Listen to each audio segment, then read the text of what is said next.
जय श्रीमन नारायण। नई साल की सब बहन भाइयों को, बहनों को जय श्रीमन नारायण। आज हम शंकर जी की कथा सुनाते हैं। आज सोमवार है। शंकर पार्वती जी थे, तो पार्वती जी बोली शंकर जी से कि प्रभु जी बताइए कि यह पृथ्वी किसके ऊपर टिकी हुई है? ऐसा धर्मात्मा कौन है? भगवान का ऐसा भक्त कौन है जिसके ऊपर इतनी पृथ्वी टिकी हुई है? तो भगवान बोले पार्वती जी से कि पार्वती जी, हम तुमको बताती हैं कि सारी पृथ्वी, एक कोई ऐसा भक्त होता है उस पर सारी पृथ्वी टिक जाती है। कि प्रभु हमको बताओ। कि ठीक है, आप चलो बताती हैं। हिमालय से शंकर पार्वती जी पृथ्वी पे आए, तो शंकर जी तो बन गए कोढ़ी और पार्वती जी बन गई सुंदरी। अयोध्या जी में आके और वे वहाँ पे अयोध्या जी में सरजू मैया के किनारे बैठ गए। सरजू मैया के किनारे बैठे तो कोई तो उन्हें देख के हंस रहा, कोई कह रहा कितनी सुंदर औरत है, इसका पति ऐसा है, कोई गलत बोल रहा, कोई कैसा बोल रहा। तो किसी की दृष्टि गलत, किसी की सही। तो पार्वती जी बोली कि प्रभु हमको नहीं देखना ये पृथ्वी, आप तो चलो हिमालय पे। जी तो लोग बहुत बेकार हैं, मेरे बारे में देखो कैसे सोच रही हैं, आपके बारे में, मेरे बारे में। तो शंकर जी बोले कि नहीं, चलो अब हम तुमको दिखाएंगे पृथ्वी किसके ऊपर टिकी हुई है। तो शंकर जी, वो पार्वती जी बोली ठीक है प्रभु। अब वहाँ पे क्या था? राजा मानधाता का राज्य था।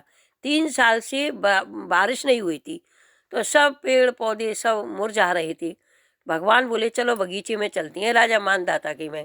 वह बगीचे में गए तो वहाँ पे जैसे ही भगवान ने चरण रखा बगीचे में कोढ़ी बाबा के रूप में, तैसे ही सारा बगीचा हरा भरा हो गया।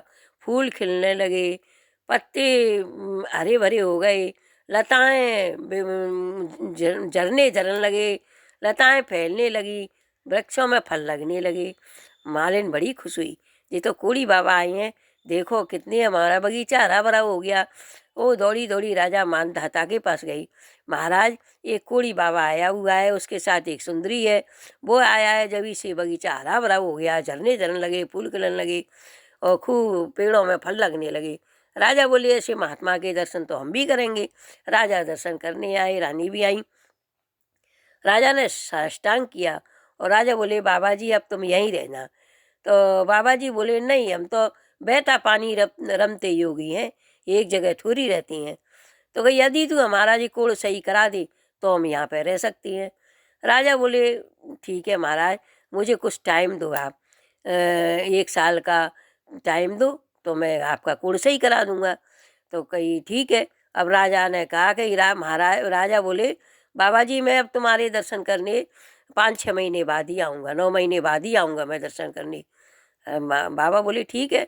अब तो बस राजा घर गए तो उन्हें देश विदेश सबको खबर पहुंचा दी। वैद हकीम सब आ गए, उनकी दवाई चालू हो गई। अब ज्यों ज्यों दवाई करें त्यों त्यों उनका और ज़्यादा उसमें कोड़ बढ़े। अब तो बस राजा का इतनी दवाई करी राजा ने कि खजाना खाली हो गया। अब 7-8 महीने बाद, 9 महीने बाद राजा उनको देखने गया। राजा ने सोची सही हो गया होगा कोड़। राजा देखने गया तो वो तो और पहले से ज़्यादा थी। तो कोढ़ी बाबा बोले राजन, तूने देख लो वचन दिया था कि कोड़ सही कराऊंगा, अब मेरा तूने सही नहीं कराया। और देख कहीं राजा बोले कि मेरे तो खजाना भी खाली हो गया, मैंने इतनी दवाई कराई हैं। तो कोढ़ी बाबा बोले तेरे घर में दवाई है और तू नहीं कर रहा। तो कहीं वो राजा बोलो कि बाबा जी मेरे घर में क्या दवाई है बता दो आप। कहीं तेरी रानी गर्भवती है। कहीं हाँ। तो कहीं उसके पेट में पुत्र है और राजा ने पुत्री थे, उनके कोई पुत्र नहीं था, लड़कियां ही लड़की थी। तो वो बाबा जी बोले उसके पेट में पुत्र है और अगर तू उसका रक्त मेरे ऊपर डाल देगा तो कहीं मेरा कोड़ सही होगा। राजा तो अचंभे में पड़ गया, घर आया, उदास होकर बैठ गया। रानी बोली महाराज उदास क्यों हो? कहीं कुछ मत पूछो। बाबा ने बड़ी अचंभे वाली बात कही है। कि क्या कही है? कि तुम गर्भवती और तुम्हारे पेट में लड़का है और उसका रक्त मुझ पर डाल दोगे लड़के का तब मेरा कोड़ सही होगा। रानी बोली महाराज तुम चिंता क्यों करती हो? अरे मेरा जीवन कितने दिन का है, अपना कुल तो इतना पवित्र है, अपनी तो रघुकुल रीत सदा चली आई, प्राण जाए पर वचन न जाई। अपन तो इतना अच्छा पवित्र कुल है, जो मुंह में कह दिया वह वही करती हैं अपन। कोई बात नहीं है, तुम तो तलवार लाओ, मेरा पीठ चीर के ले जाओ। राजा ने ठीक है तलवार ला के पेट चीर के, और लड़का निकला, वो वहाँ महात्मा के पास ले गए। कोड़ी बाबा पर जो रक्त डाला, तैसे ही भगवान भोलेनाथ प्रकट हो गए। पार्वती जी से बोले, पार्वती जी देखो, एक भक्त के ऊपर मेरी पूरी पृथ्वी डटी हुई है, ऐसे भक्तों पे। राजा तो साष्टांग चरणों में गिर गया। शंकर जी ने वरदान दिया और उनका पुत्र जीवित किया, उनकी पत्नी जीवित की शंकर जी ने, और वरदान दिया तेरे ही कुल में नारायण चतुर्भुज रूप में अवतार लेंगे। उनके ही कुल में राम लक्ष्मण भरत शत्रुघ्न, नारायण ने चतुर्भुज रूप में अवतार लिया था। तो ऐसे भक्तों के ऊपर पृथ्वी डटी रहती है।